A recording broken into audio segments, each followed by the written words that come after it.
Hi guys, it's Dr. Cho again. This is a little bit different than what I usually would have done. It's usually scheduled and I have all my cameras set up, but today I'm in my car and I'm actually filming on my iPhone.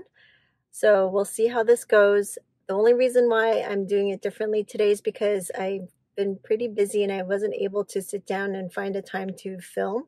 And so I felt like this was better than nothing. And I wanted to give you guys an update. Today's episode is going to be about the finalization of the lease agreement. So you guys watched the podcast about Gary, who's also a broker of mine, who went over the stuff that you should ask and kind of explain the general terms about the stuff that goes with the lease agreements.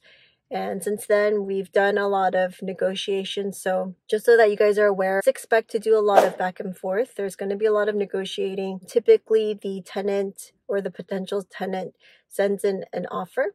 And typically, it is less than the asking rate. And just keep in mind, there's a lot of parts that you can negotiate. So it's not just strictly on the asking rate or the square footage that you're going to offer. There's terms. For example, how long do you want to lease there? The longer the term, the more say you have in terms of negotiations.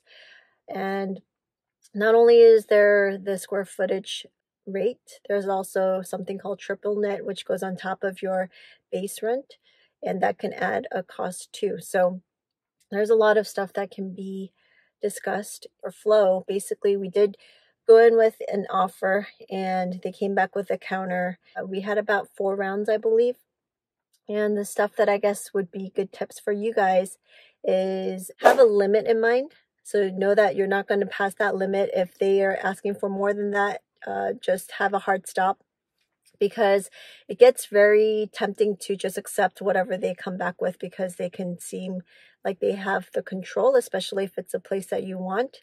But I think the misconception is that the renter or the tenant is at a disadvantage and there's not that many places available. Just stick to your guns, because everyone should have a budget in mind and they shouldn't go past it. In our case, we had a hard stop in mind in terms of the budget. This is actually the first time that I've looked into a retail space. Before, it was all office space.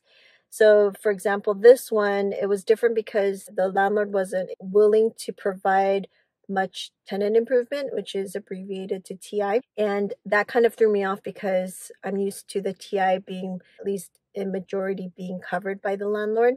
So we had to do a lot of changing around the numbers because I did have an amount that I wanted to spend on the place that I'm going to be renting for the next 5 years.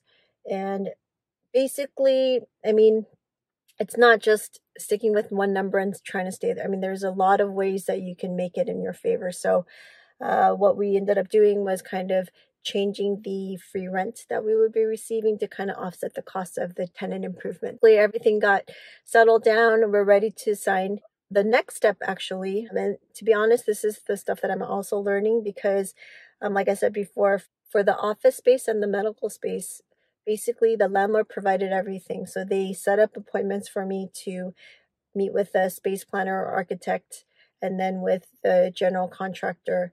And from there, they basically came up with an estimate and then it had to be approved by the landlord. And then that's how we came to the lease agreement. This one's kind of done a little bit backwards and it's a lot more under my control. My goal should be before I sign the lease, because that's when the time starts ticking for the free rent. So I have to find an architect, preferably licensed in the state that I'm looking at, and have them drop a space for me and implement all the stuff that I want. And it can be as in-depth as the furniture if you wanted to, but it's more for the spatial structural part. I'm looking for an architect right now, and I'll basically be sending them all of the plans that I want, what flow the office will have, what look I'm looking for, the furniture I'm interested in, the themes, the colors, the branding, just giving them as much information as possible so that they can come up with a sketch that's as accurate as possible. So the more information you give the architect, the more accurate the estimate can be, because they'll have a clear picture of what exactly will go into that. So the step after that, or in conjunction, you should also be looking for a general contractor. And the general contractor actually comes after the architect. So once the architect designs a space for you and it's approved, they need to hurry up and get it to the city to get a permit and to have it approved. And in the meantime, we also have to get a general contractor to look at it, to give us an estimate of how much it would cost, called a bid. And I would recommend getting at least 2 to 3 bids so that you can get a very competitive estimate. The last thing you want to do is just go with one person, because you're not able to leverage that there's competition in your favor. Oh, it's really raining out here. Well, not really raining, it's really drizzling, which we're not used to in Southern California at this time of year. That's kind of the update on the practice. I don't know if you guys got a chance to look at the equipment video that I made a few episodes ago, but basically I'm going to start from there and start ordering all my equipment, start ordering my furniture. I actually already got all the computer stuff, like the IT stuff, from the cyber sale and also Black Friday. So that was a good time to get those things. And actually, I don't know, I was kind of unimpressed with the Cyber Monday / Black Friday deals this year. I feel like it's not as exciting anymore. I don't know if it's just me, but I feel like the deals that I got, I'm not sure if it was significantly cheaper than what I would have gotten on a regular sale, but that's another tangent. So yeah, I'll keep you guys posted on what I'm doing next.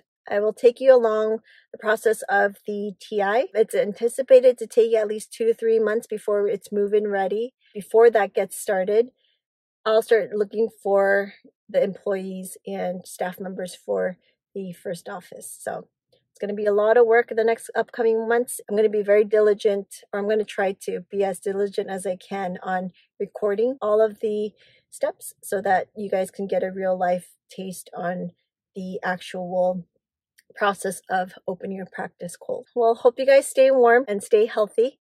Oh, by the way, I'm wearing this ugly Christmas sweater because I have a meeting to go to tonight. It actually has a pair of glasses on it. I don't know if you guys can see right there. I thought it was the cutest ones out of all the ugly sweaters. I actually don't like ugly sweaters. Ugly Christmas sweaters, I should. And I'll see you guys in the next video. Bye.